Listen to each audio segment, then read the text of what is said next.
Most people don't fail at investing because investing doesn't work.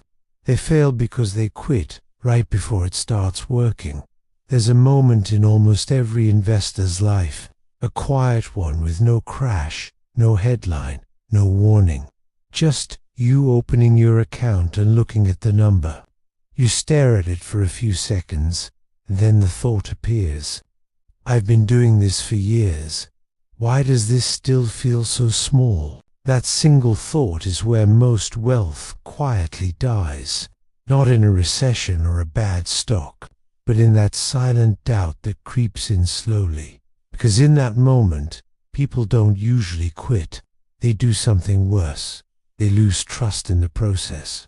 And once trust is gone, consistency disappears next. The habit breaks quietly, and everything starts falling apart after that. You've seen the charts before. The smooth ones that curve upward into millions. The ones that make everything look easy. They make investing feel automatic. Start early, stay consistent, and just wait. Eventually, you become wealthy. But those charts are missing something important, something critical, something dangerous. They don't show you the part where most people struggle. They skip the part where doubt begins. They hide the first 10 years, because the first 10 years don't look exciting. They don't look life-changing.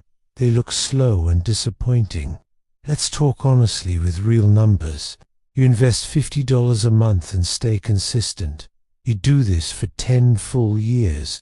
You never miss a payment. You stay disciplined the entire time.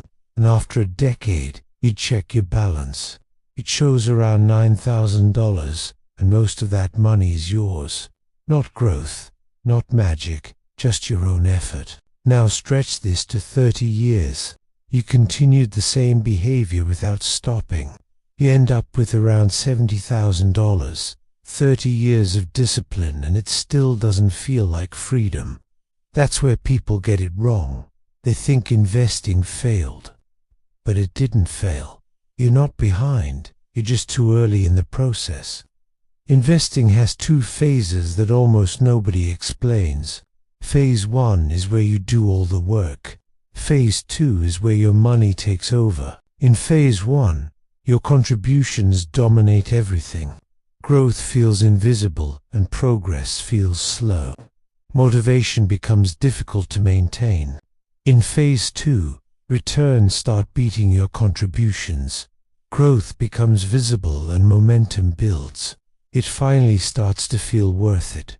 And here's the painful truth. Most people quit mentally, right before Phase 2 begins. Think of your investments like a turbocharged engine. At low speed, the turbo exists, but does nothing. The car only moves because of fuel. That's Phase 1. You are the engine and your money is the fuel. Every bit of progress comes directly from you. But then something changes. At a certain point, the turbo activates. The system starts multiplying power. That's Phase 2. Your money starts generating more money on its own, and everything begins to feel different. There is a specific point where this shift happens. For most people, it's around $100,000 invested. That's the hidden threshold. Below that level, you are pushing the system.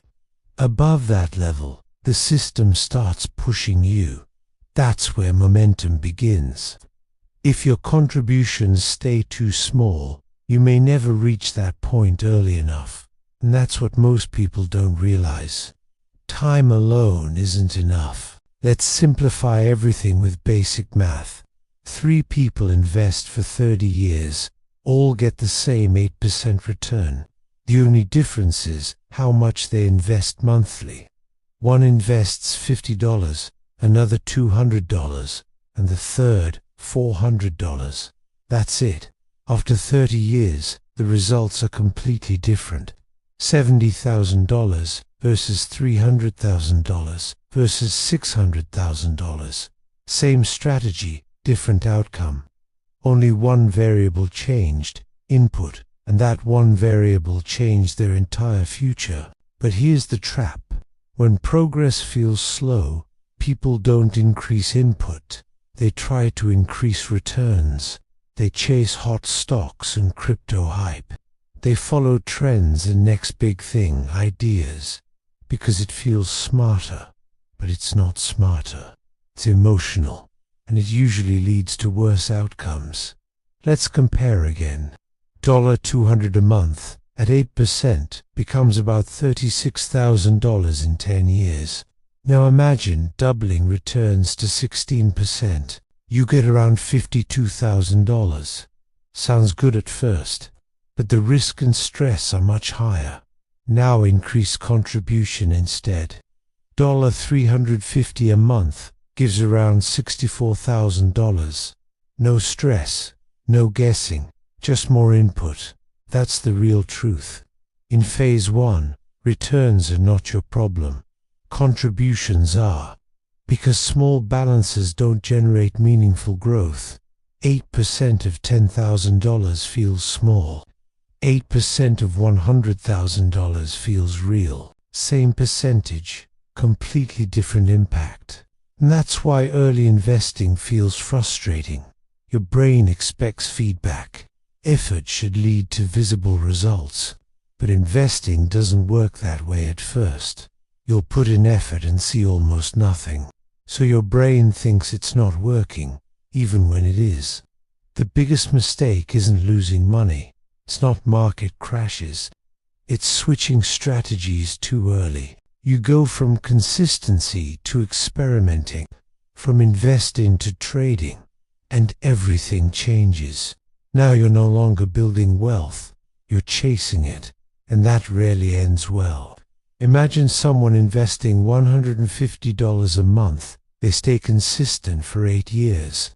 They do everything right. No missed payments, no panic selling. And after 8 years, their balance is around $16,000. The growth feels small. They start doubting the process. But nothing is actually wrong. They're still in phase 1. Now change just one thing. Increase the contribution.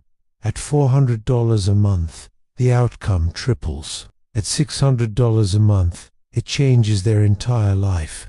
Same person, same strategy, different input, completely different result. There are only 3 ways to escape. Phase 1, faster. Increase gradually, capture income growth, and use freed money wisely. Even adding $50 a month makes a difference over time. It doesn't feel big now, but it compounds massively later. Every raise or bonus should be partially invested before your lifestyle expands and absorbs it. And when a loan ends, don't upgrade your life first.